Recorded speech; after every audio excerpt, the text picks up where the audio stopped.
Hey nerds, welcome to episode 92 of the Nerd Rundown podcast. Today's show sees the return of the lady of the show, Meg.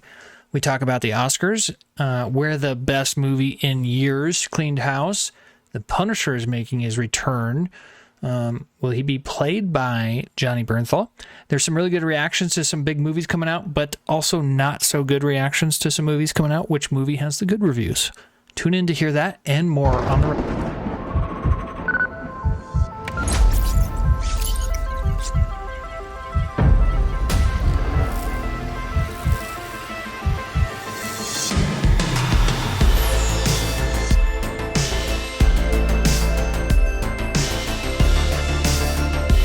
Hey nerds, welcome back to the Nerd Rundown podcast, where we cover the latest in the nerd world of movies, TV, and more. I'm Darren Stemple. Erik is on a much-deserved PTO trip, so I'm joined here with the birthday boy, Morgan Santo. I hope everybody is feeling as fantastic as I am. Are we going to get a lot of mustache puns in the show? I'm going to do my best. I hope you have them strung out throughout the show. People listening have a pretty strong mustache right now. It is beautiful. Absolutely beautiful. Joining us as well, we finally get the lady of the show back on the show. Welcome back, Meg. Back with my signature intro. We've missed it.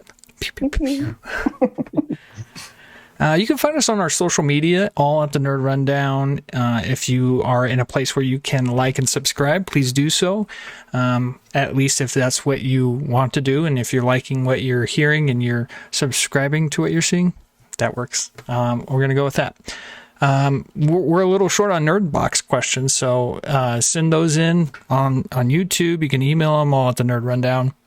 If you're an audio-only person, you don't want to listen or watch this beautiful mustache, then you can find us on all the major podcast services.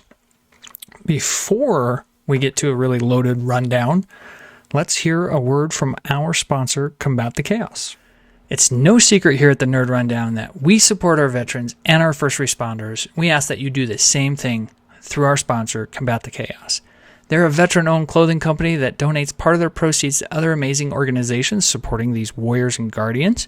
If you're a veteran, you're at a 57% higher risk of suicide than those who have not served. As a veteran myself, this cause hits very close to home. This shirt and hat are some of the items available if you follow our link in the description down below to combatthechaos.com.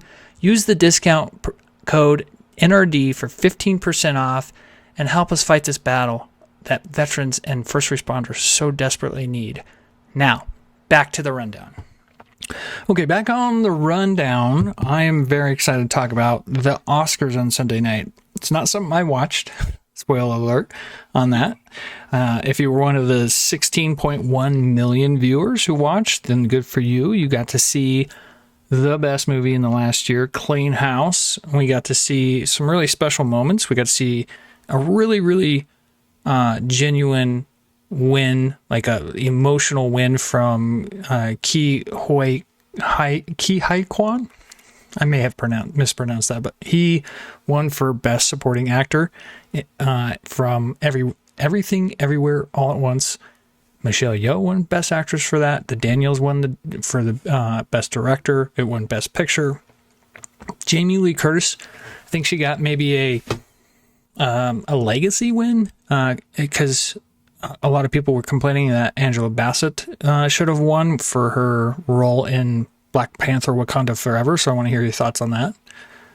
But I think Stephanie Hsu, who was the supporting actress in Everything Everywhere All at Once, was actually maybe the best performance in the whole movie. She actually is the one who got robbed, I thought. So no Will Smith slap, no drama this year. What'd you guys think of the results from the 95th annual Oscars? Morg? I think the only thing I saw was please. KY Kwan. I don't know how to, I'm sorry. I think that's it. It's Ki Hai Kwan. I think Ki Hai Kwan. Ki Hai Kwan. Data. I just remember him as Data. Data. Short round. I saw his yeah. speech, and typically that kind of like celebrity stuff, I don't really care about that Right. I really don't. But Right. his speech was really great. I thought it was great was. that he won and that he's been in the business for as long as he has and the way he got his start. I just thought that was great. So that part was like a highlight, but it was the only thing I saw. So by default, it was the highlight for me. Yeah, I agree. It's the only thing I saw. I don't pay attention to Oscars. Yeah. I don't pay attention to Oscars or award shows. Like back in the day, I used to watch the MTV Movie Awards back when they were fun. And then once Twilight started winning everything, I was like, well, okay, they're gone. Yeah. But yeah, no, pretty much everything I saw, you sent.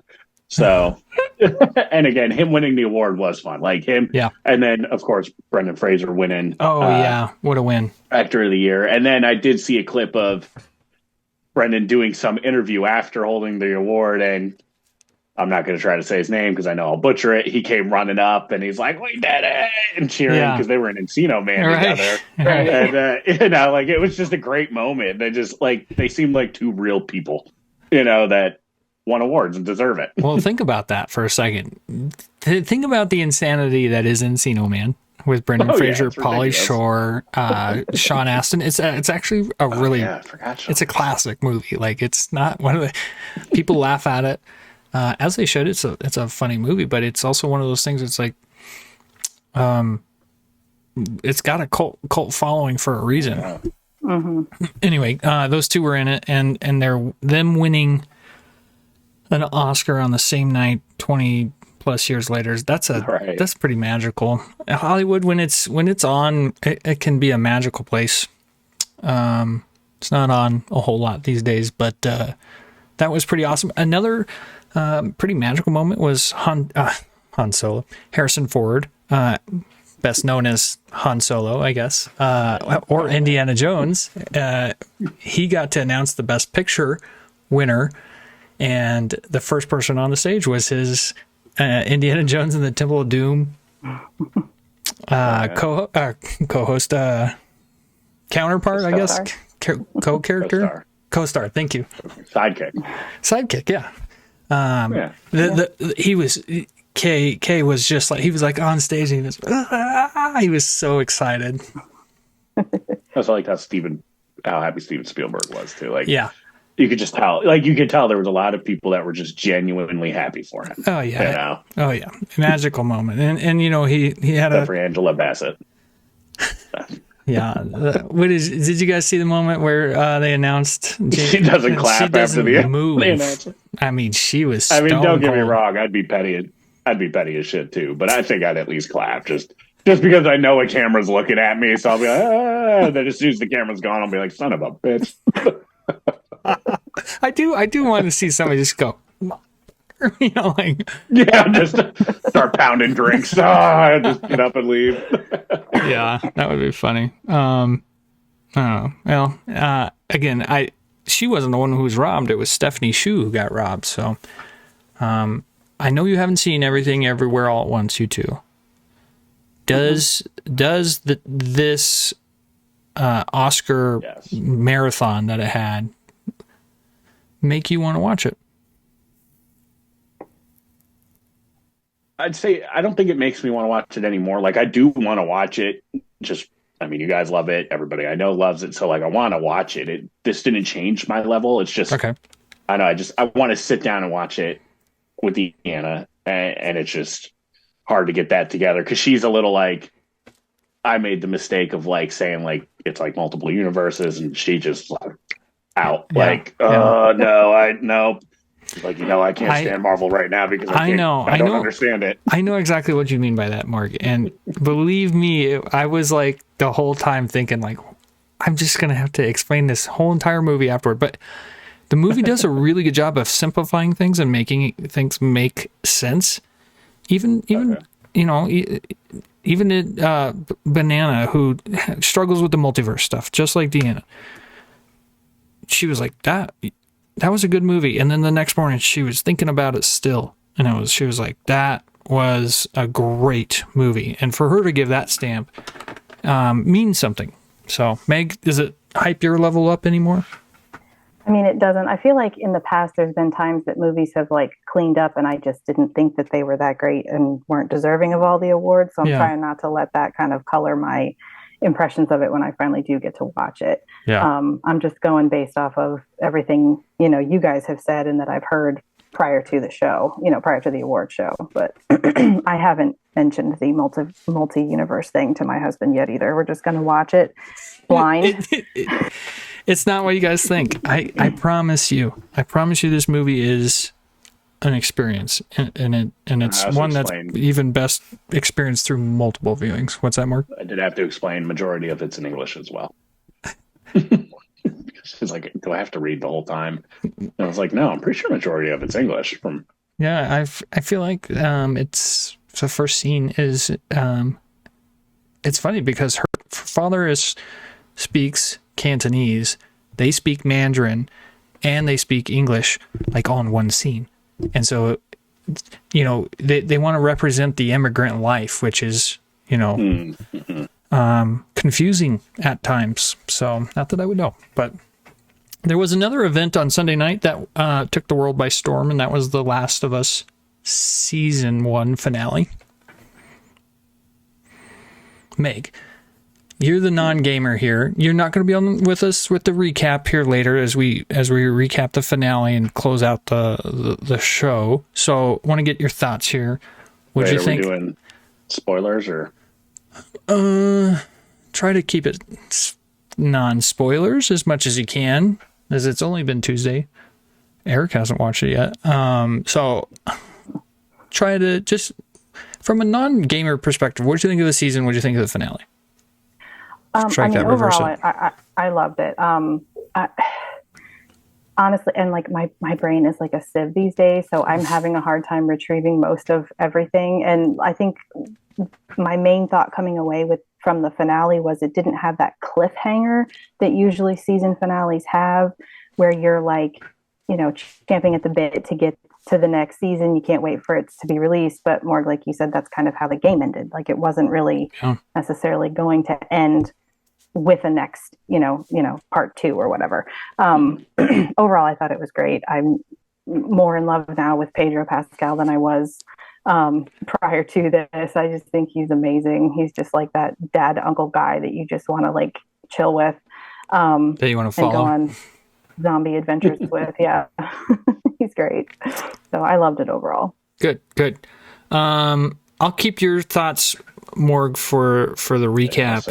And for the viewers that want to hear it, they can join in on the conversation over on the recap when that gets released tomorrow. So let's get to the rundown. We got a busy rundown. I love this first bit of news, and I know there's not anybody on this panel or our main host panel that is disappointed by this news. The freaking Punisher, John Bernthal, has been confirmed to return as Frank Castle in Daredevil Born Again, which is currently shooting in New York. There's been a lot of behind the scenes, behind the sets type photos, but no big reveals quite yet. But this is pretty big. So I'll start with the lady of the show again here, Meg, since it's been a while since you've been on. I know you liked the Punisher when it was on. You excited for his return? Yes, definitely. And now I'm wondering too, like I never did finish Daredevil. There were too many other things that jumped the line on that. However, my husband had said something tonight even about, he's like, hey, did you hear that the Punisher is going to be in a new show? And I was like, yeah, I definitely heard that. But he didn't realize, that the Punisher was a Marvel character. So we kind of had a discussion about that. But yeah, I think this might actually get him interested, which might help me watch Daredevil, just because, he's interested in that. So we can kind of have another show that we watch together. Johnny, what are you doing? Did you finish Daredevil? No. She just said that. No, I did. I'm having. I'm going to say, did I just have a stroke? Because I'm pretty sure I missed that. I was trying to. I have some audio issue in my left ear, so this is why Erik can't go on PTO. It's just there's too much to do without him. Sorry, I missed that. So you did not. No, you didn't finish the Punisher. Did you finish Daredevil? No, I finished the Punisher. I did not finish Daredevil. Okay, that's okay. I'm following along. Sorry. I thought you said you didn't finish The Punisher. No, I think now I feel like I might have had a stroke. I did not finish Daredevil. Okay. We did watch Punisher, my husband and I together. Okay. The Daredevil I was watching by myself. So here's my question though: am I going to have to watch that before I start the Born Again series? My answer is yes, because you get a full profile for Maddie Murdock, for all the characters. I mean, you get to see where they end up, and you never know where they're gonna break the timeline, so that this is gonna be a variant. You've already seen it in She-Hulk. This is a variant Daredevil. It's a different Daredevil. It's the same actor, same Matt Murdock, same Daredevil. Did they officially come out with that he's a variant? It is, yes. That's been official since She-Hulk. Okay. They're going to put. I loved his spot in She-Hulk. I thought it's either that he's a variant in the MC the main. I think they're going to make the other Daredevil the variant. Can I? Yeah, go ahead. Can we tie in the second little bit of news with this conversation? Yeah. So the other piece to this is, here I actually have a little visual aid. John Bernthal confirmed his return in this Instagram post you're seeing on Morgan's face. We don't want to cover up that mustache too much, though, so bring him back. Just so you guys are, for the mom and dads out there, they're like, who's John Bernthal? It's the guy in Punisher. This guy. Shane from The Walking Dead. Shane. There was a clip that came up recently on YouTube, and it was Shane running on the farm. I can't remember the exact scene, but I was like, man, I missed when Shane wasn't on the show anymore. He was missed on the show. Yeah. So because I think I saw one where it was like picking on Call of Duty, and it's like when all your friends not to push the house, but then you're like, what is that? And you just go running. Yeah, that's what it is. Oh yeah, it's that clip. Yeah, so I think that clip's been turned into a meme. I can't remember what part that was, but I know it's on the farm. That's all I remember. So, okay. So the other piece to this news is it's when Rick's got the walker held by the thing, and that's when they do the barn reveal. That's what it is. That's what it is. That's like one of the most it is. It's a big part. It's like the most emotional time. Yeah. I remember watching that and just being broken. I hadn't even had a daughter yet. Just when that little girl comes out of the door is so sad. Now I get to see it every morning with my youngest. She comes, just a monster comes out of her room I know. So the other piece of this story is no Deborah Ann Wall or Eldon Henson. So Deborah Ann Wall played Karen Page, smoke show, and Eldon Henson, not a smoke show, but played Matt's best friend Foggy.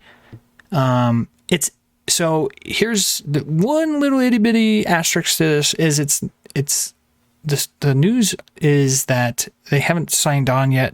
There's been no word that they're going to return. But it's an 18 episode season. That's a lot of episodes, not to include Matt's best friend Foggy at minimum. Karen could just be, she doesn't show up in every Daredevil comic, So, that's the other piece of this news.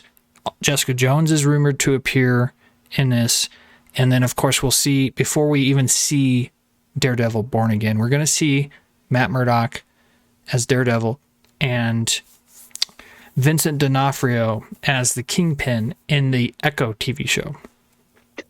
Now, I must ask you a question. Please. Now, are we...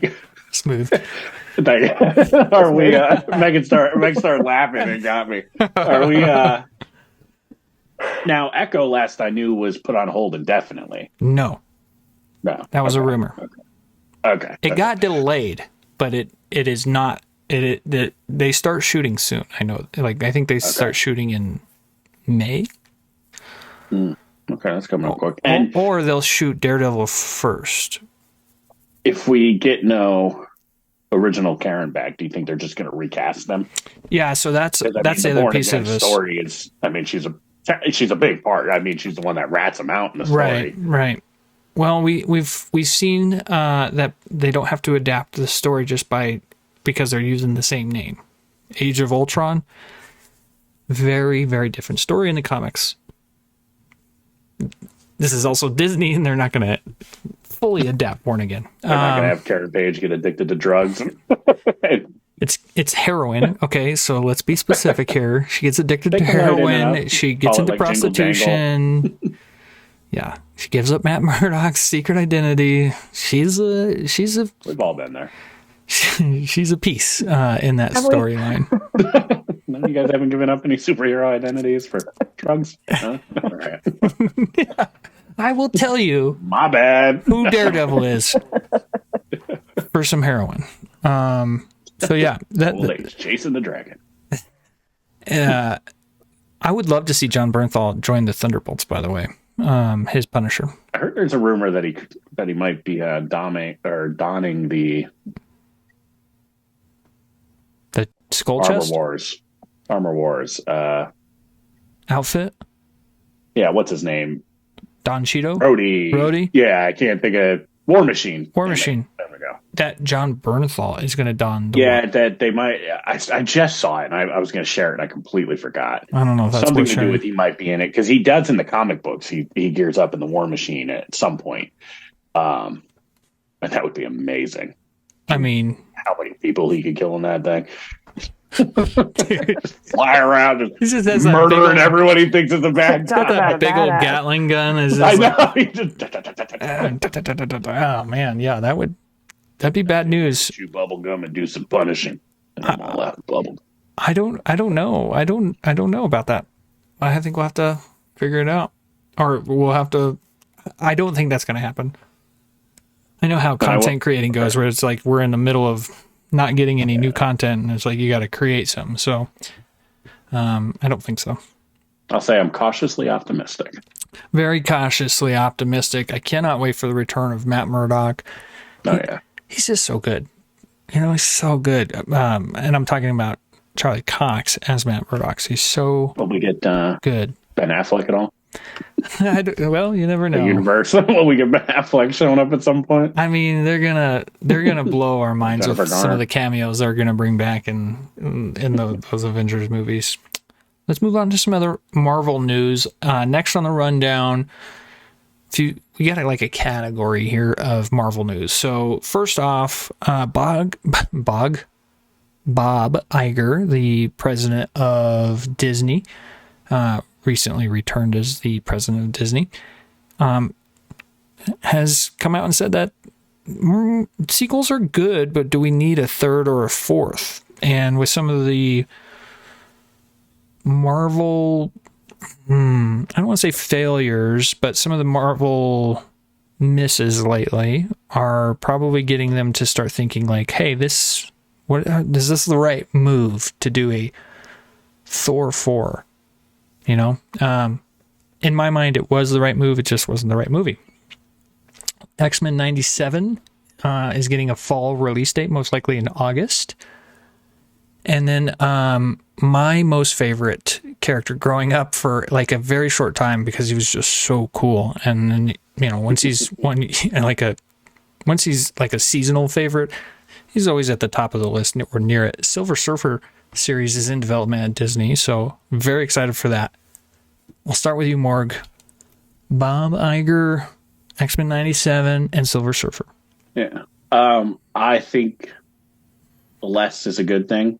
Okay. I definitely understand what you're thinking. It makes me happy to know that I think they're kind of like pausing for a second, going, all right, let's reevaluate, let's take a look. Instead of like, how DC would just be like, F it, let's just keep doing our own thing, That makes me happy, because I agree. Like, I think Thor 4 definitely hurt the formula, because it just, overall, it just isn't that great of a movie. It just isn't. It's not. No. Ant-Man 3, good. I know a lot of people like it. It's just not doing well at the moment. And, they're a corporation. They got to make money. So if they see things aren't making money, they're going to reevaluate. So I think that's good. I hope they tone down Disney Plus as well. Okay. as far as Marvel stuff, just because it's just getting, there's just a lot. I'm just getting burnt out. I still haven't finished Andor. I got Ted Lasso's tomorrow. I know that's not Disney, but I just mean the content that's coming. And then to know like, oh, well, if you haven't seen WandaVision, don't bother seeing Multiverse of Madness because you're not going to know what the hell's going on. Like you're just going to go, wait a minute, what? She's evil? What happened? I'm confused. Like last thing I knew, she saved the world, or the universe. But so I hope they tone that down. X-Men 97, I am excited for. I can't wait for it. Here, I got a visual aid for X-Men 97. In case you need a little reminder what we're going to get later on. Holy cow, it's the same style of art. I can't wait for that. Mm-hmm. Yeah, that I'm excited for. And that's just going to be fun. I'm going to watch that with the kid, and that's just going to be fun to watch. I'm looking forward to that. I'm not expecting that to tie into anything or anything like that. I think it's just going to be a fun show to watch. And then Silver Surfer, I'm torn. Like, cause he looks cool. Yeah. It's like he's cool to watch. But at the same time, it's like, let's slow down on Silver Surfer news and stuff. Why don't we get like the Fantastic Four out and stuff before we really be like, hey, Silver Surfer, let's slow it down a little bit. Let's take it back. Like you said, they're slowing down a little bit. Let's just focus on what we have and then introduce it as it comes. Like after Fantastic Four comes out, great. Silver Surfer. Or like I feel like we used to have more of like when it wasn't as huge, you'd get the cameo and then go, oh man, like you didn't know like, oh yeah, we've got this project coming. You would get the ending at the end of the movie and go, oh, that's what they're working on. This is gonna be great, Now it's just like, hey, we're gonna do Silver Surfer at some point. You're like, oh, okay, well, should have surprised me.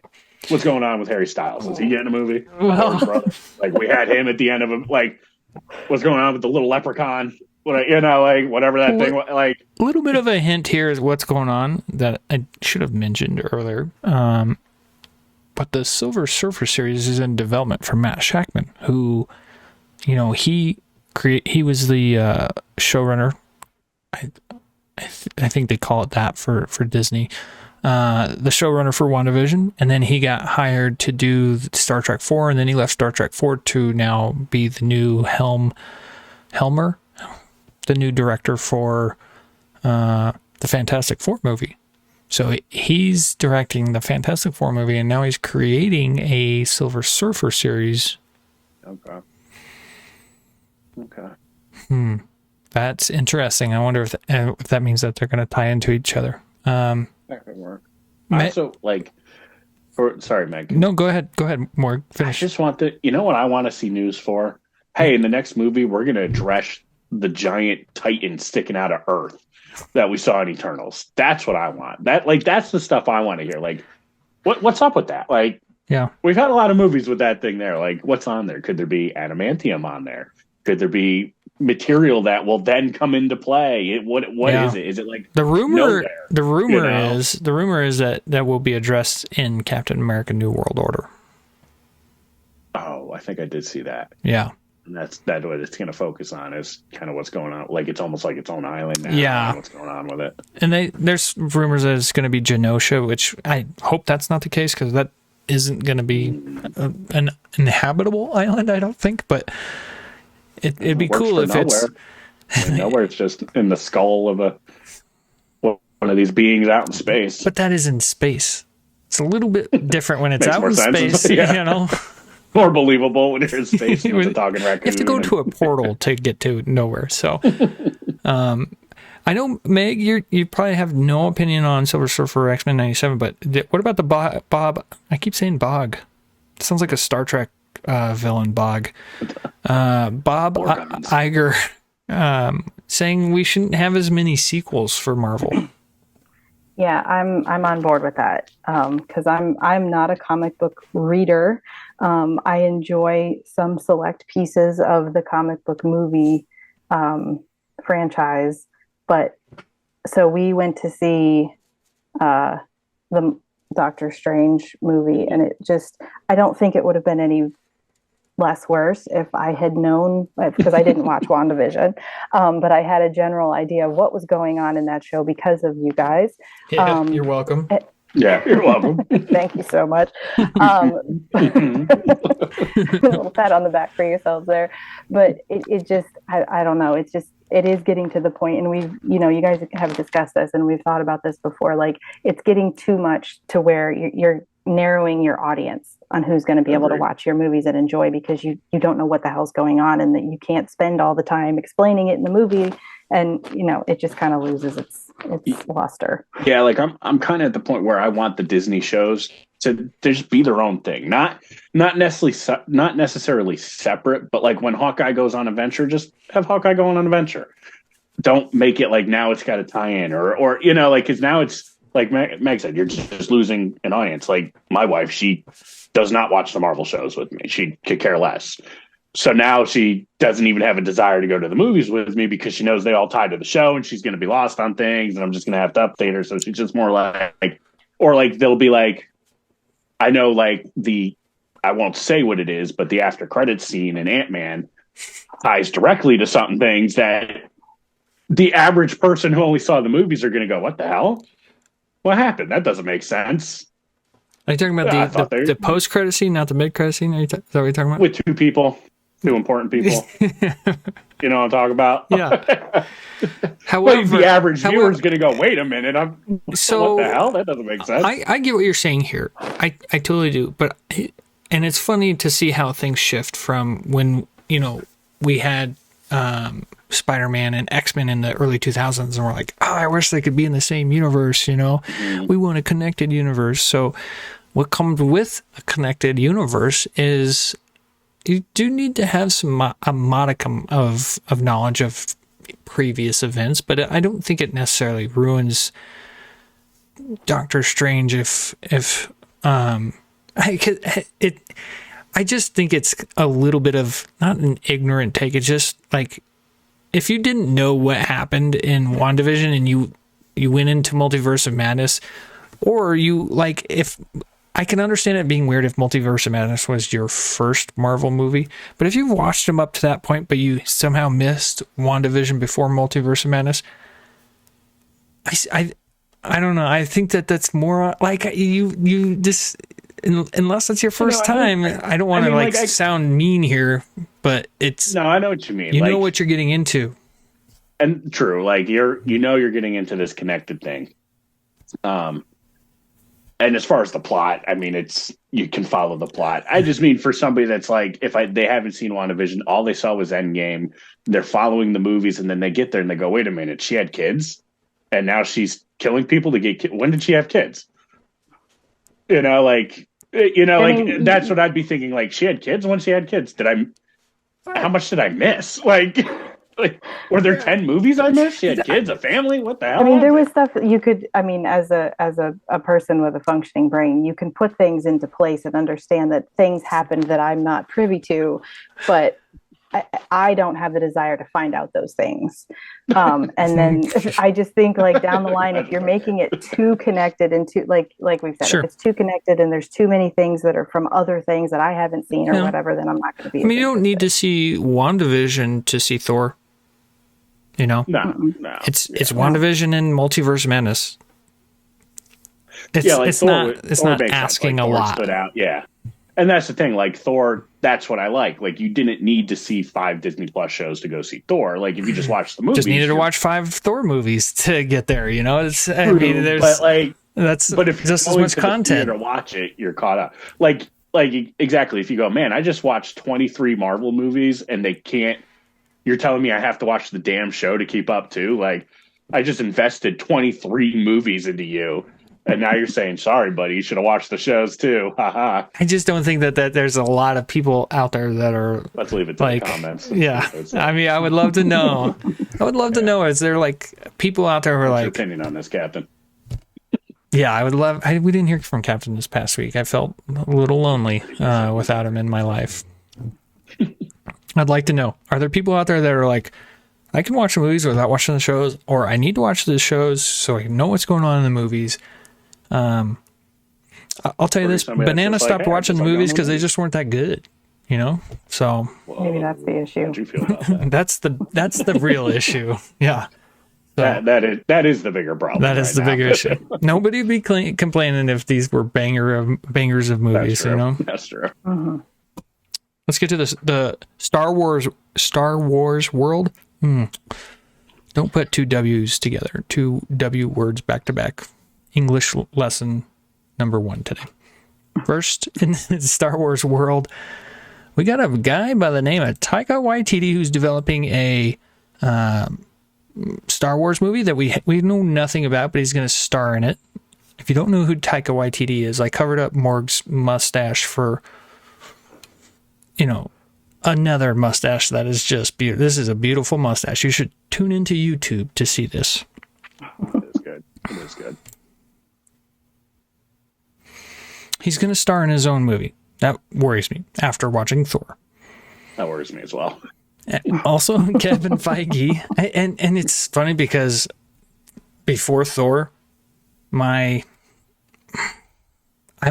trusted Taika so much. I loved everything he did. Jojo Rabbit's fantastic. If you haven't seen that, it's a great movie he did. Thor brought me back a few steps. So on top of that, Kevin Feige's movie that we also know nothing about other than Michael Waldron, who was the writer on Loki and Multiverse of Madness, movie of the year, Multiverse of Madness. Can't believe we almost forgot. So that movie's now been shelved. So that joins Rogue Squadron on the shelf. It joins just about any other movie idea that's come. There was the movie trilogy from Rian Johnson that's been shelved. There was the movie trilogy from Dan and Dave of Game of Thrones. The writing duo from Game of Thrones had a lot of Star Wars movies. Shit up to join Disney and Star Wars. A lot of Star Wars movies out of here. So, Meg, what do you think about what's going on with Star Wars right now and Taika? I don't know, but like you guys have said, and I totally agree, as long as it's not with the Skywalker family, if we can get a different, like Erik always says, we have the entire universe, the entire galaxy. Like, there's got to be other people doing other stuff.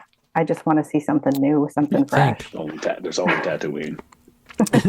there's only sand. Everything's actually just on different parts of Tatooine. Oh man, sand. I hate sand. Yeah. God, it's Tatooine. Yeah. Okay. Yeah, I like Taika. I mean, he's funny in the things that I've seen him in. I don't know that he needs to be in charge of it. When it says he's going to star, is he also running everything? Is he directing? Is he, or is he just good question. The star? Something on my desk just fell, and I felt it, but I didn't see it. He was like looking for his notes. Like I think it was my papers. I think it's my Die Hard book right here. Yeah. It's been falling a lot lately. Okay, yeah. Well, I mean, it doesn't necessarily worry me about the whole starring and directing thing because we've seen plenty of people do that and be fine, Taika included. So that doesn't worry me. It's just. What I want to believe that was an anomaly. Thor, Love and Thunder was an anomaly. Maybe he felt pressured to make that movie. Maybe it was like a big FU to Marvel. I don't know. Who knows? But I want to think about that as an anomaly because of the record before that is so dang good. And he's so funny. Mm-hmm. I don't know. So I'm right there with you. More agreed. Yeah, I mean it's worrisome, but it's not like hearing that they're scrapping a lot. Hopefully that means that's a good thing. Like, no, like they were like, yeah, we're just gonna do another Skywalker thing, and then they're like finally getting feedback, like, all right, let's put this. All right, let's do this. And Taika Waititi, like, I'm hoping you're right. Like Thor was just that one off. Like, who knows what happened there. Because, like I said, Jojo Rabbit's one of my favorite movies. It's fantastic. Yeah. Same with Thor Ragnarok. Mm-hmm. Yeah. That Thor movie Ragnarok is magical. One of my favorite Marvel movies. Yeah. So it just depends. And with it being a Star Wars, I mean, Taika Waititi is it's he can do it. It just really depends. It makes me nervous. I know I just provided no insight, but it just makes me. That's a good full nervous. circle moment. What are you talking about? It was just like he. I feel like he's a guy that likes to hear himself a lot. Okay, and that's what makes me a little nervous. Like, what's he going to do in this? Because Star Wars, like his head's gotten too big for yeah, like Star Wars has the funny in it. It always has throughout. Like, there's always been moments, but there's always been moments. Yeah. Don't go Thor Love and Thunder with it. You know what I mean? Like, do it right. Get that Jojo Rabbit feel of there was humor in it, but it's still a pretty serious movie and there's some heartbreaking moments in it. Now, like, let me ask you this though, because that makes me think. Life is all about setting expectations, right? What if from the very beginning that we know about this movie, what if this is going to be the first Star Wars comedy? Does that change anything for you? I think if we know right up front, if they're like, oh yeah, we're making a comedy, all right, good. Okay. I can roll with it. Yeah. As long as they announce it like that. Like Thor, when you see it, the trailer's like, oh, this is going to be a badass action movie. Yeah. And don't get me wrong, there was action. But I would say that was more of like a B-movie comedy than like what should have been Thor 4. You know what I mean? Like, if they come out, hey, we're making a funny film, it's going to be a comedy set in the Star Wars universe, I could get behind that. Okay. Because they could do a lot of funny stuff there. That, just the stuff happening to the regular folk while all these big battles are going on, and the Jedis and you can see them complaining about the Skywalkers are in the news again. Like I could see that. Totally. I mean, think about stuff like Family Guy does. Family Guy has made a lot of fun humor out of Star Wars. Star Wars movies are great. So I think it's possible. Meg, is that if they came out and said, this is what it is? Yeah, I don't think we should consider it if that is the case. I don't think it's the first Star Wars comedy because we all know Spaceballs was the first Star Wars comedy. So let's start there. But you know what? Spaceballs is to Star Wars what Galaxy Quest is to Star Trek. That may have been the best point I've ever made on this show. It was. Fire ass take. Fire ass take right there. That's right. Well, I don't do fire ass takes anymore because Meg's not on the shows. There just hasn't been a lot of fire ass takes. I know.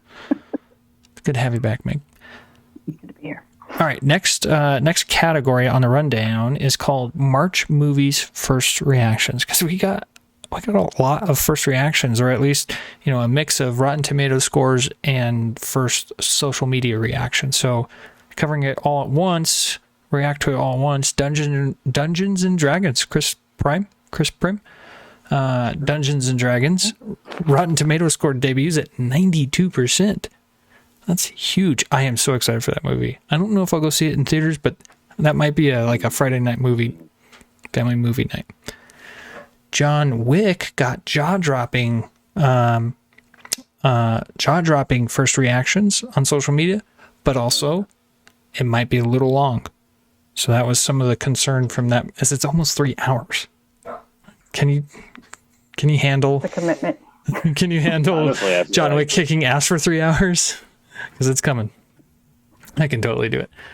Shazam! Fear of the Gods. Solid sequel. That's the kind of news for that one. And then, unfortunately, a movie we've talked about quite a bit on the show. Not doing good. 65, Adam Driver, the dinosaur movie, and I think we can settle the long debate we've had on this show about what that movie is.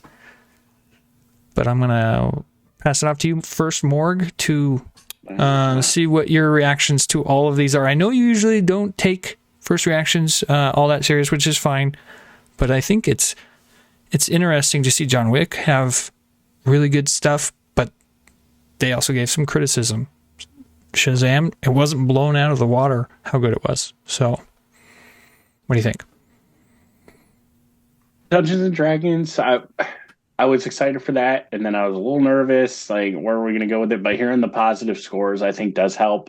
You're right, I do like to wait a little bit, because for some reason, usually when these first reviews come up, they always find the people that just love everything.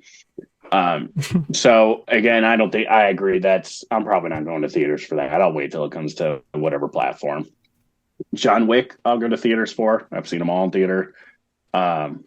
I could watch John Wick. Yeah, John Kick. I could watch him, John Wick cast for 3 hours. I'm fine with that. Totally. Totally. Yeah, I could do that. Shazam, it looked fun. It does look fun, but it's just one of those, like, just because I don't know the state of DC and what they're doing with it and what's going to go, like, I'm just not, like, hyped, and I need to go see it in theaters. I'll catch it when it comes to HBO. That's when I'll catch that, just like I did with It's just unfortunate Black Adam. because I was excited for that movie because I am a big Agree. Zachary Yeah, I Levi was.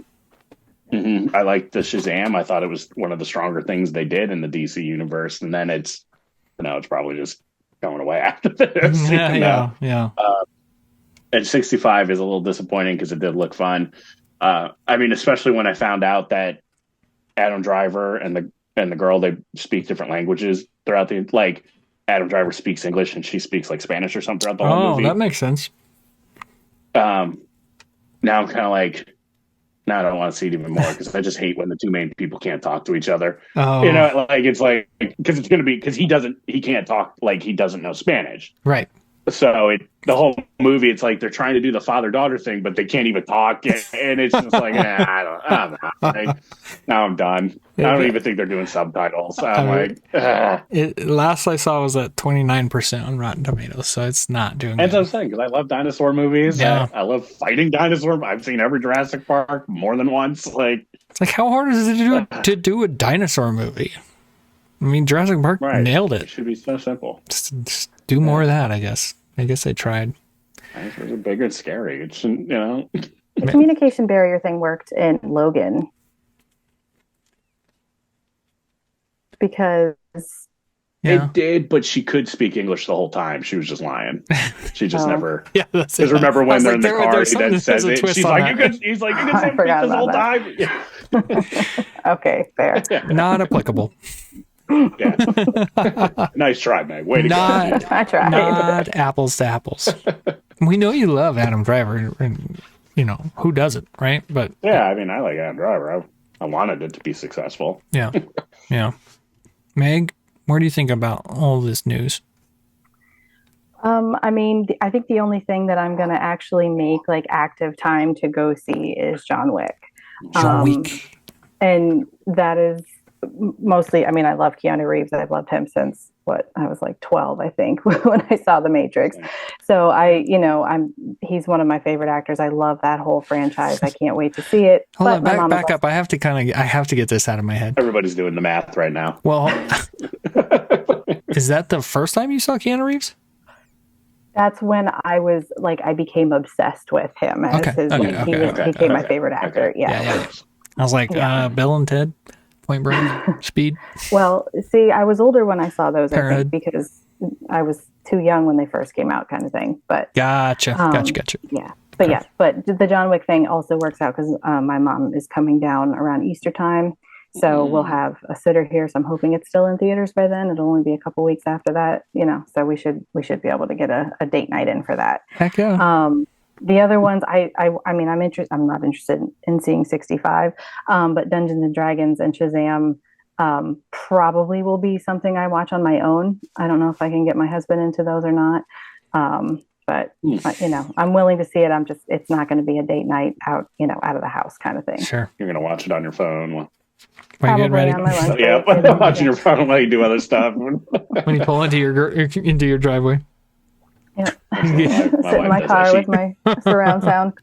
Anna usually does the podcast, and then like my son will be walking out there, and he'll be like, and then after he cut her legs off, he then buried the body. And she's like, getting paused, like, Marsha, don't listen to that. Don't listen to that. Yeah, maybe we should listen to murder podcast just on speaker. Dude, what is up with true crime podcasts? Like, people love that stuff, man. Oh my God, I know. They do. I don't know. I'm surprised my son wasn't like, I saw the Batman, I'm not worried. Yeah, seriously. Show me more. That's me up. I saw a little bit of The Last of Us. Yeah. I'm not worried. Show me more. Yeah. So, there's some good things coming here. Dungeons and Dragons. I mean, that movie, from the first moment I watched the trailer, I was like, this is going to be good. So to see it kind of come to fruition in the Rotten Tomato score, that makes me happy. I'm just, I'll watch anything Chris Prine. Chris Prime Rib. Yeah. Prime Rib. I'll I'll watch him anything. And then Jean Wick, the Baba Yaga. I cannot wait for this movie. And if it was 7 hours, I would still be like, Do you hope this is the last John Wick? well, They just wrap it up. I think we had that discussion a week or two ago on the show, where it was like there should be a 5. Might be a 5 or 6, and I think it was a couple weeks ago. I know they're doing the spin-offs. Yeah. Yeah, there's the Ballerina spinoff, which actually today Keanu Reeves confirmed he's going to be in it, but he didn't say how much or how little. So we'll see. The only major casting news that we got in the last week was for Mission Impossible 8, as they've hired Hannah Waddingham in a major role. And if that name isn't ringing a bell, just know that tonight, as we record, Ted Lasso is live on Apple TV. And if you haven't watched Ted Lasso, what the hell are you doing with your life? Do it. But Hannah Waddingham plays the owner of, I want to say Wrexham. That's real life. Ryan Reynolds' team. AFC Richmond. AFC Richmond, thank you. As you recently cosplayed as Ted Lasso. Ted Lasso party. Like Ted Lasso in the Wild West, maybe with that mustache. This actually got a lot bigger real quick. I'm impressed that. It's beautiful. So Hannah Waddingham, Rebecca, I think is her name in that. Yep. She loves her cookies, that's for sure. She's also Shame. She was also the Shame lady in Game of Thrones. So when she popped up on Ted Lasso, I was like, that face feels familiar, but she is way more beautiful on Ted Lasso than in Game of Thrones. Yeah, because in Game of Thrones is literally all you see is right here. Yeah, because she's completely covered and yeah, she's amazing though. She is great on Ted Lasso. I'd watch her paint the wall. I'll tell you that. I don't know. Oh yeah. Mr. Ted Lasso, Hannah Waddingham in Mission Impossible 8. What role do you think they would hire her for? She's British, so could she be a villain? Or will she be? That'd be sick if she was a villain. Actually. She'd either be some sort of villain. I don't think she's not going to do any fighting or anything like that. She's definitely going to be something higher up. Because she just has that stature, that like professionalism. Like you could. Do you want to hear my theory? Shit. Do you want to hear my theory? Yeah, I do. I think she's going to be Q's daughter. The Dame Judi Dench. Her Q, not the current Q. Wait. Oh wait, I'm thinking of James Bond. I'm sorry. Yeah, I was gonna say, wait a minute. Do you mean Q like James Bond? I just crossed over worlds just now. This drink is really doing some things for me. I don't think she is, now that you mention it. Dang, that's a great theory, but let's wait until we. I had you for a second. Another James Bond. I had you for a second. I did. I was like, okay, wait a minute. I was like totally on. Thought I was onto something there. Okay, keep going. Because you said she's not going to fight, and I'm like, oh, I think she might fight. And I was like, then I started like going down the train of where she could be. White, I feel like British she's just going to be something higher up. She could be part of MI6. Maybe she's Q and MI. in this world. Maybe she is Q's daughter, and this is actually going to tie into James Bond. Not Q, M. That's what I meant. Q's daughter. Yeah, that's right. Because now they have a new young Q. Yeah, I meant M. No, I see her that. Like tonight. I could see her working for MI6 and playing an important role, but she's just going to be like The Office. Maybe she might get some like gun action scenes, but major role though. Major role. She's in a major role. I guess we need to see MI7 first, which is coming out. But she's not in that at all. They say. No. She's cast only for Mission Impossible 8. So I don't know. Meg, is that something I I think I probably need to see MI 1 through 7 first before I can That'd really. be a good start. That'd be a good start. I recommend watching 1 through 7 first, and then I recommend 1 through 6. watching 1 through 7, but you can cut out 2. Yeah, that is not. There's nothing in that movie that you need to know about. There's nothing. He rock climbs. He's got terrible hair. He's got a bike that, like, all of a sudden he's on sand and it has dirt tires on it. It's not good. He does a lot on a crotch rocket that should not be able to be done. Don't get me wrong. I know it's Mission Impossible. Yeah, like they put other faces, but it was a weird time for movies for sure. All right, so last on the rundown is before the trailer train is the rest in peace section. And this past week we lost one of my all-time favorite 90s actors, a man who brought gravitas to every single role he was in. Tom Sizemore. I'm just now realizing that I forgot to get a picture of him real quick, but maybe I can have Erik throw it in there at the end. But what do you think of Tom Sizemore passing away? Is he a favorite of yours from the 90s, Morg? Well, I'm about to sound like a real a-hole. I thought he was dead. So I was genuinely surprised when I heard this news. Yes, because he was. I laughed really hard because I thought he was dead too. I thought he died like years ago. I really thought he was. Yeah, because I thought there was the whole meth thing in that. Whoa, I didn't. But hear no, that. He was a phenomenal actor. Yes. I mean, I always think Saving Private Ryan. Honestly, whenever I think of him, and his role in that, and because I always just think of when he gets shot and he runs out of ammo with the handgun and just tosses it at the dude, and like I always picture that part with him. No, it is a shame. He had some ups and downs throughout his career, and some personal stuff, but it is a shame. He was a good actor. Yeah, he was phenomenal in what he did. I always remember him from Black Hawk Down. So another military movie. Oh yeah. He was a badass in that movie. Mm-hmm. I mean, there was times he got like. He always tended to play like a badass. Yeah, that's what I'm saying. He like brought some gravitas to his roles. Yeah. Oh yeah. Meg, do you like Tom Sizemore? It's a really tough question. It's a big. I mean, it's a big name that I remember, and I feel like it was more my dad who was a fan of him. Like when I was a kid, growing up, he would talk about. Like I know his name because of my dad, basically. Did you see Pearl Harbor? Have you seen that? A long time ago. Like I probably was too young to even understand and appreciate it at the time. Yeah. But he. I mean, in the beginning. Yeah. He was in Black Hawk Down and Pearl Harbor in the same year. That's a big year. Yeah. And the year before that. For the same year. Yeah, right. I know. That doesn't seem right. I always feel like Black Hawk Down is like 1994. Yeah, I agree.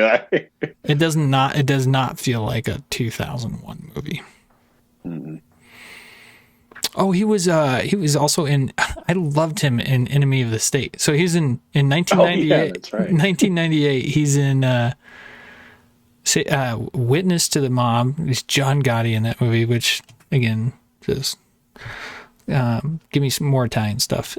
Saving Private Ryan and Enemy of the State, where he was the mob boss with the videotape. Yeah, with the videotape. Man, I love that movie. Big shootout and yeah. He was great. He was in True Romance, which was great. Point Break, small role, but I think True Romance is really, I think, where he came out into the scene. Big notoriety. Yeah, he was in Wyatt Earp. People started knowing his name. Kevin Costner. He was in Heat. Not a big role again, but that talent, we haven't got much from him in a while. So it's, again, I don't want to sound like an asshole here either. I don't mourn like for us not getting more Tom Sizemore movies because we haven't got anything. I've moved out of that, but I mean, I mourn for his family, and you know, that's the kind of thing I mourn for these days. But it's sad. He gave some great performances. Ones that I will continue to watch and enjoy. So let's talk about the trailer train. We had a pretty busy trailer train this past week, starting with the movie Paint. I won't be the one to say it, so I'll let Meg say it. Go ahead about Paint. What do you think about the Paint trailer starring Owen Wilson? I think I had shared this to our nerd group, and I don't hate the idea of it. I definitely thought it was supposed to be Bob Ross until they said the name of whatever his character is. It's not Bob Ross, thank God. But I don't hate the idea of it. I kind of want to see it, even though I have very low expectations. IFC usually has some good offbeat films, and I'm it's something different. It's definitely not, it's not. It's good. I mean, it didn't look. I don't know. It doesn't look great, but it doesn't look terrible. I'll give it a shot. I think it would look so much better if they just said Bob Ross. Like it is Bob Ross. There's no doubt, right? Like that has to be Bob Ross. Well, he just actually not calling has him like a military background, I believe. Really? I think I've heard that too. Yeah, and this Owen Wilson's Wilson's character does not look like that happens for him or whatever. But so there's obviously some differences. But yeah. Well, I mean, well, at the risk of sounding dumb, I still thought this was a Bob Ross thing. I was so confused. I was like, "Oh, is that like Bob Ross's real name?" And Bob Ross is his stage name. I was like, I didn't know like all this about Bob Ross. And then I thought like maybe he becomes Bob Ross after he overcomes all this and his career picks back up. Yeah. No, now I want to see it even less because it's not Bob Ross. Now I definitely don't care. I'm like, whatever. Sorry, Owen. I mean, you know what? That trailer did have me until that one painter lady like kind of turns on him, and then it was a weird turn in the trailer, and it's like almost like they should have kept that for the movie. But then I feel like I don't know, that made me like the movie less. Just call it Bob Ross. He's painting happy little trees in the trailer. I know. Like that. He's got the fro. He's got the fro. Bob Ross. The next on the trailer train might be just for the Stemple family, because I feel like we're the only ones who have watched it, and I don't mean just Banana and I mean basically everybody in my family: Nona, Papa, Mom, Dad, of course. The Last Kingdom: Seven Kings Must Die. We got a trailer for this, which is The Last Kingdom is a TV series on Netflix. It is incredible. I highly, highly, highly recommend it. The 5th season aired, I want to say last year and ended last year, and it felt like it could be the end to the story, but also felt like there was more story to tell, and they agreed, and they made a Netflix movie out of it. So I'm excited to get to go back to that world. Have you guys seen? Does the trailer make you want to watch more? No, not really. I mean, like I said, it's just for this movie. It looks little personal bias in here. Yeah, when I watched the trailer, like I watched all the trailers at Deanna, and after we were all done with every single one we talked about, we were like, yeah. Do you like Vikings? I do, but I don't watch too much Viking stuff. Okay. Do you like old British stuff? You're gonna have to be a little more specific than that.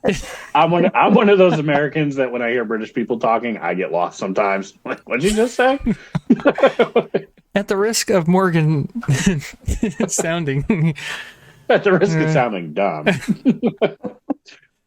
All right, the next trailer was one. That's not how British it is. Oh, man, I love British stuff. The next one is a movie starring Jennifer Lawrence. It's called No Hard Feelings. J-Law hasn't been in things in a long time. She took a bit of a break. I think this is a little bit of a weird move for her to come back to this movie. Agreed. I laughed at this trailer. I love seeing Matthew Broderick again, and man, was his character the highlight of the trailer. But he's a rich dad. Him and his wife hired Jennifer Lawrence to Go on a date. Date hard. Hard. Or Like date hard, really hard date. With their son, because he's kind of a loner. He's a nerd. He doesn't talk to people.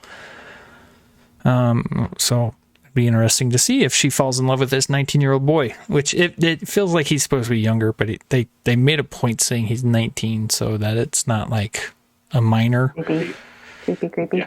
Minor, not minor. Meg, I think I sent this out and everybody was like, nope. I was like, wow, that was everybody. that was. Why is it a nope for you, Meg? It just didn't. I maybe it's one of those movies I have to be in the right mood for or something. Like, it seems like something I might have enjoyed when I was like in high school. But I'm in my mid-30s solidly next month, and it's just I don't know. I just wasn't feeling it. My husband thought it looked funny, but I mean, it might be one of those turn your brain off and just go with it kind of movies. But I'm definitely not making time to go see this in the theaters. It's definitely not a theater movie for sure. Not a babysitter movie at all. No. This is Although it said, what was it? Yeah, exclusively in theaters. Oh, okay. To start off with. Yeah. Did you just read from the notes? I did. Better notes. Nerd.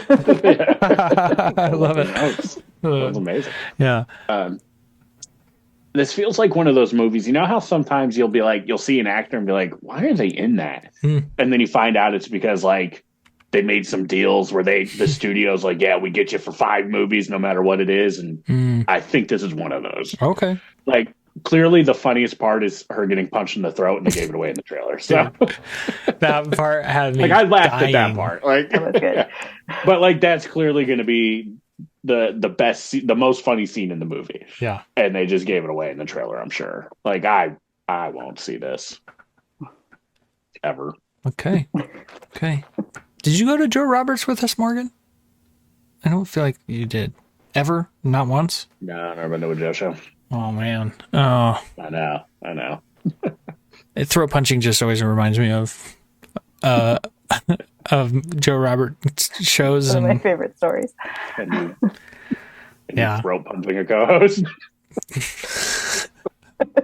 I guess I threw a punch. I don't remember. He had it coming. He woke you up. Yeah, well, Roundhouse kick I think at it Christmas was. tree, wasn't it? I think the story goes that Jesse was like, I passed out as I do, and Jesse, they brought me back to the hotel room and laid me on the ground, and Jesse was standing over me, slapping me, and apparently I got up and thought it was Brett slapping me, so I throat punched him, and the next morning Brett could barely eat breakfast because his throat hurt so bad. Yeah, I think he can die. Collapse his throat. He just kept going, my throat. But the best part about that breakfast was we all stayed at a hotel and we went down for breakfast I don't think it was the lobby. I think it was the, like, I don't want to say Tim Hortons, but Tim Hortons like restaurant next door, and we're eating, and this guy it's table behind us. This guy was like, "Oh man, I feel like I have AIDS." Like, that's how hungover he was. And That's when you know you're hungover. That's when you know you're hungover. Like, that's one way to say the lesson it. here is just don't stay at a hotel with Darren. I think the last time I stayed at a hotel was your wedding, and you tried to kick the door open while I was peeking out, and just got me in the eye. And black eye for your wedding. Not the night of my wedding, though. That was the day of your wedding. That was the day of? I'm pretty sure it was in the morning. You were coming to check on everybody, make sure we were ready to go. And because I was like, "Who is it?" And I just looked, because you thought I had it latched. So when I slowly went, I was like, oh my God. I vaguely remember this. Vaguely. All right, so no hard feelings is also a note for you too, Morg. Okay.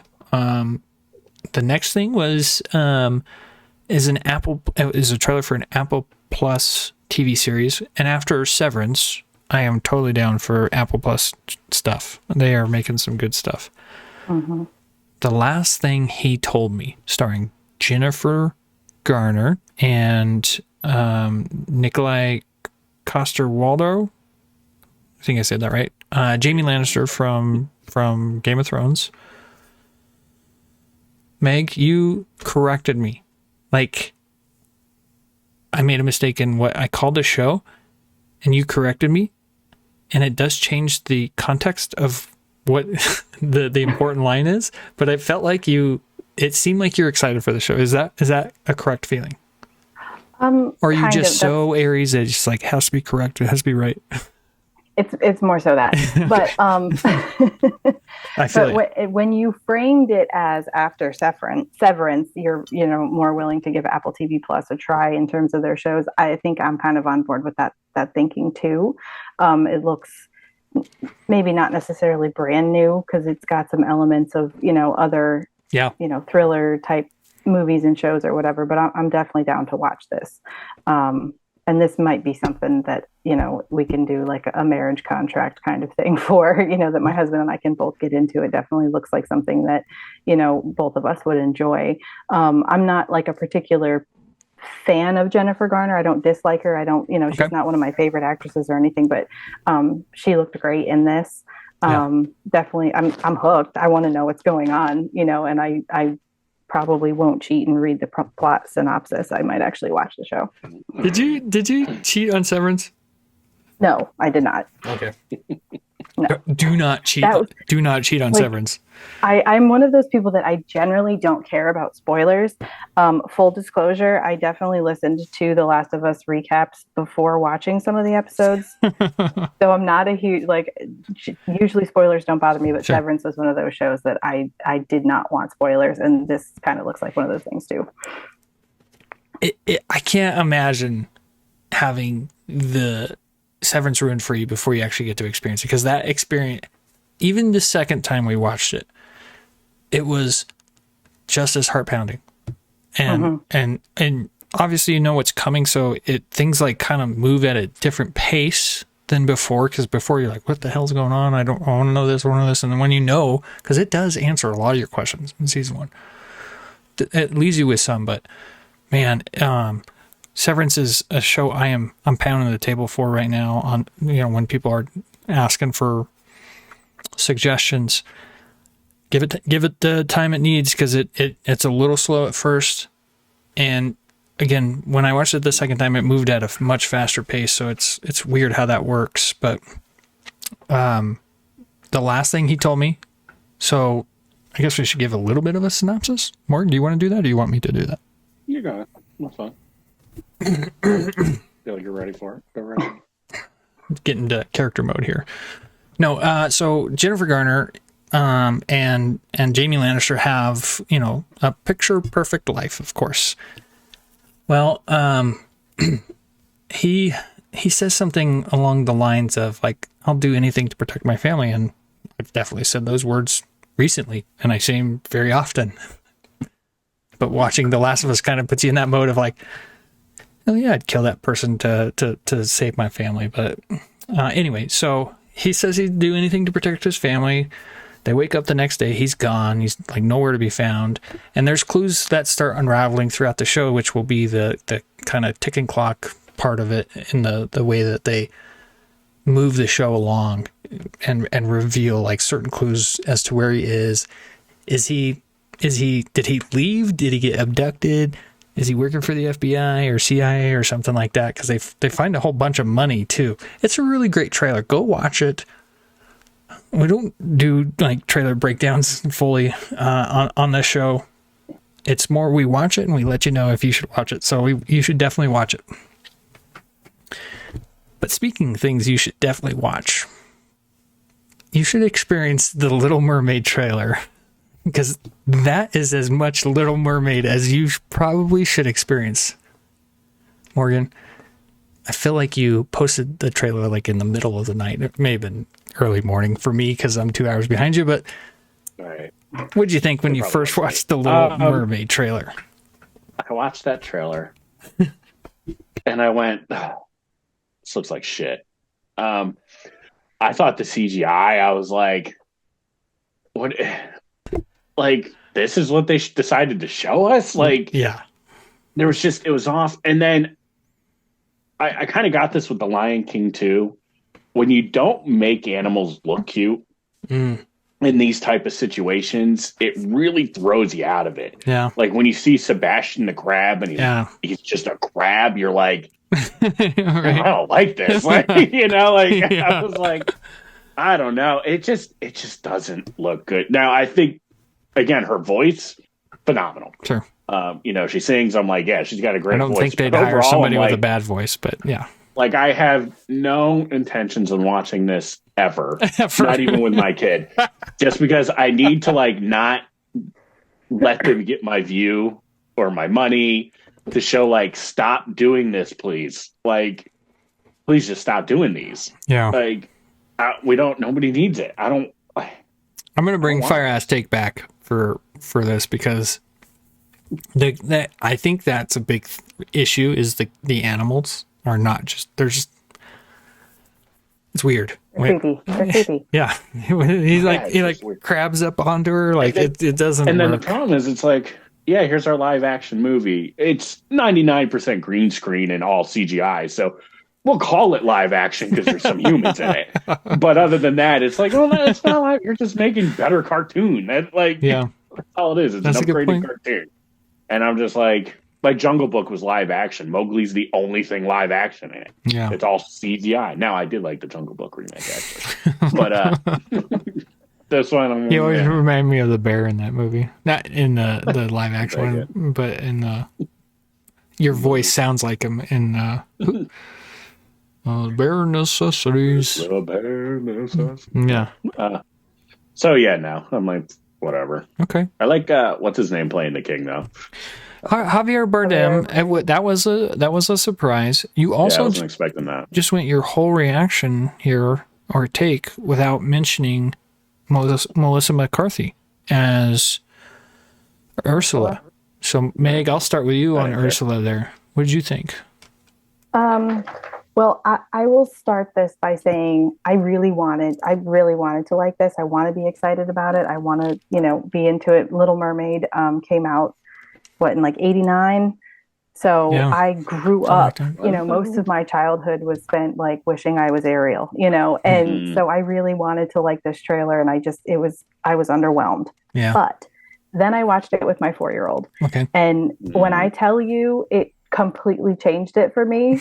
Like, I'm not excited to see it, but I'm excited to take her to see it. And as soon as she heard the first syllable of Ariel singing, I didn't tell her what we were watching. I just said, you want to watch a trailer and see if you want to go see this movie with me. And she heard the first couple syllables of Ariel's song and I like the Ariel music.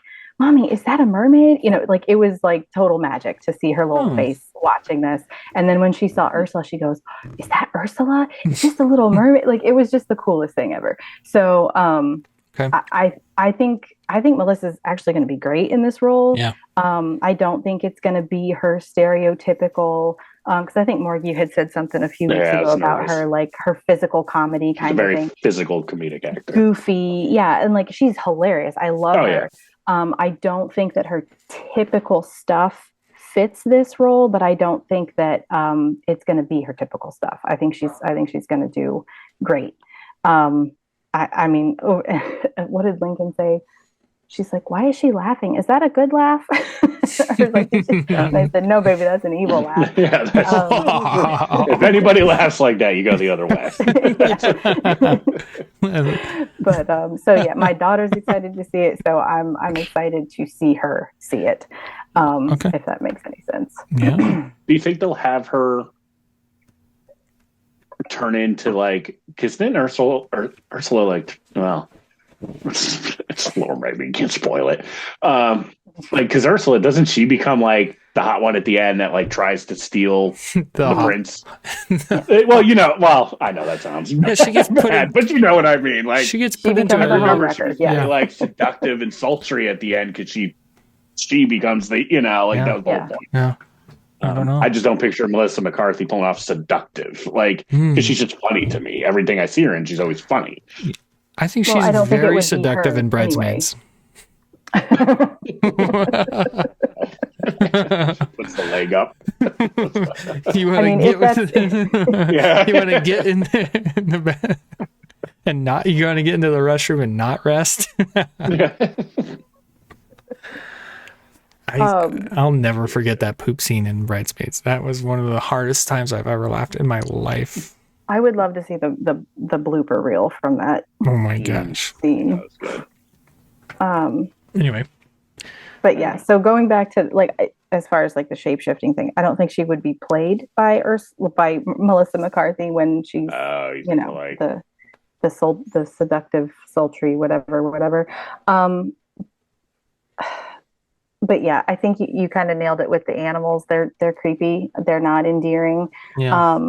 So that part I don't know. My main concern is the length of the movie. The cartoon is like an hour and 23 minutes, something like that. Please God, don't let this be any longer than that. And the CGI, yeah, it didn't look great. I turned up the resolution on the video, and that improved it somewhat, the watching experience. Okay. And I'm hoping that it's similar to like She-Hulk when that first trailer came out. That looked like trash, right, but then the actual show turned out pretty good. Yeah.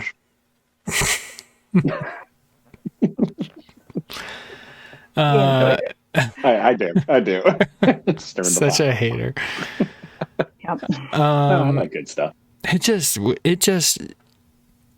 It was I've turned off trailers recently, but I wanted to see this one through just because it's a big name, and there was no redeeming quality in the trailer for me. I do need to show it to my girls. Watch it with your girls. It'll change. It will change it. Probably not, but I will give that a shot to see if it does change. My son will not give a crap about it. I mean, it for sure will be played at my house 900,000 times. Uh-huh. Okay, well, that's it for the trailer train and the rundown. Very, very, very excited about Jon Bernthal returning from Punisher, but it felt a little like it was a downhill news week from there. Do like some of the first reactions from the March movies. I like Taika Waititi, so I'm hoping he does well on his projects. And X-Men 97 this fall, that's gonna be life-changing for me to go back into that world. Can't wait.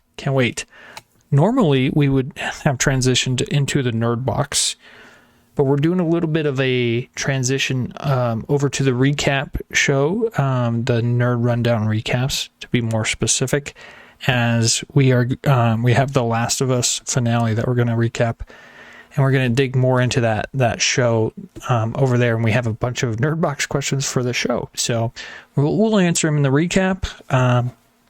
Send in your Nerd Box questions. We'd love to answer them. Meg, good to have you back. It's definitely good to be back. We've missed you. I've missed actually talking with you guys rather than just commenting on the videos and talking at you through my phone. Yeah. Through YouTube. You didn't yell at us tonight, so thank you for not yelling at us. She always is like, I'm screaming at my phone right now telling you who the actor is. I'm like, oh. How to say it. Man. It's definitely Robert Pattinson, right? 100%. Yeah, okay, yeah. Well, speaking of debates that we've had on this show, so 65. Is this like too big of a spoiler to give away? Yeah, I say, hey, we're gonna spoil the twist to 65. Yeah, we're gonna spoil the twist to 65. So, you have 5 seconds 3, 4. Yeah, I stopped Were we counting. supposed to count? I've been struggling tonight. I haven't necessarily been on my game tonight. So the twist is that he comes from a parallel world. So it's not time traveling in the sense of he just went back in time 65 million years. He came from a different world where I don't know if dinosaurs exist in his world, but he traveled to a different parallel universe where Earth was in its infancy and dinosaurs roamed the Earth. That's the big twist, which may be a little bit of a letdown. I don't know. It is. Yeah. Okay. I thought that that's what it was. Like, I didn't think that that was a twist. Like, I guess I just assumed, like, he wasn't time traveling. He's just an alien coming to Earth at the time of the dinosaurs. So, that's what I assumed. I didn't expect parallel universe. I just expected far off world and travel. Well, my explanation was a hell of a lot longer and more impact of what I thought it was going to be compared to just different universe. That's still kind of time travel, I guess. If he's from a far off world, but he gets here 65 million years ago, that means he was around well before then to get to this point. It's not what happens in the movie. The movie is he comes from an alternate universe or parallel world. Avoid time travel and alternate universe is my theory. See, this is where like multiverse season we're in, where it's gonna get played out. It's gonna get played out. I hope it doesn't happen before King the Conqueror, and they finish this.